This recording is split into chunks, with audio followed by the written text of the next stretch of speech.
Independent Reserve is arguably Asia Pacific's most trusted cryptocurrency exchange. At the time of making this video in October of 2021, they've just released their new mobile app, and so in this video then, I'll be walking you through some of the features and demonstrating the functionality of the app. I'll be looking specifically at the iOS version, as I'm currently an Apple iPhone user, although it should be noted an Android version is also available. What's up guys, my name is Nick and welcome to my channel. Let's get straight into the video, but before we dive in, do me a huge favour, smash the like button and subscribe to the channel. It costs you nothing of course, but it helps me and the channel's growth out a ton. With that said, let's take a look at the brand new Independent Reserve mobile app. I'll see you guys on the other side. Cheers.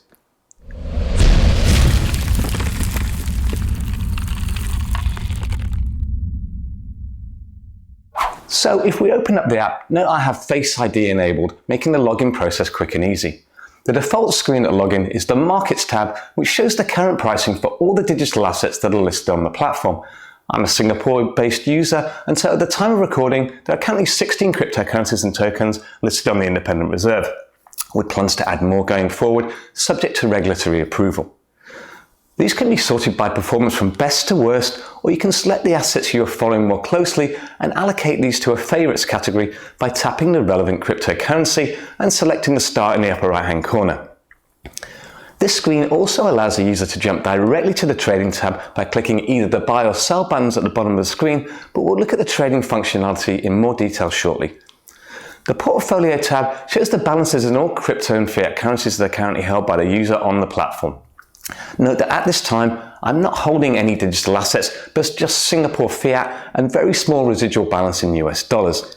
In the upper portion of the screen, you can see a chart highlighting the changes in account balances over a day, a week, a month, and so forth. Moving on to the Trade tab, we can select both the fiat currency, in my case I have Singapore dollars on the platform, and the digital asset you wish to buy or sell. In the case of a buy order, note you can either specify a fiat amount to spend or the amount of digital asset you wish to receive. For the purposes of this demonstration then, I'm going to purchase just $100 worth of Bitcoin. So if you tap on the SGD, a number pad appears and we can enter the relevant amount.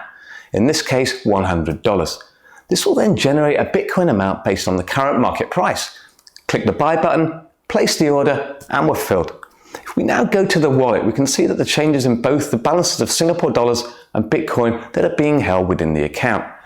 Finally, under settings, we can set the default currency for the digital asset pricing. So say I'm a Singapore-based user, but I imagine many of you watching would prefer to see the pricing in US dollars, and that's very easy to change. There's also an option to change the app's appearance. I prefer a light screen, but there is a dark mode available. And finally, the option to turn Face ID on or off. As you can see, the Independent Reserve mobile app is very sleek and clean and extremely user-friendly. If you're looking into trading cryptocurrency then and are interested in opening an account with the Independent Reserve, please consider using the link in the description below if you find the content in this video useful. With that said, take it easy, stay safe, and I'll see you on the next one. Cheers.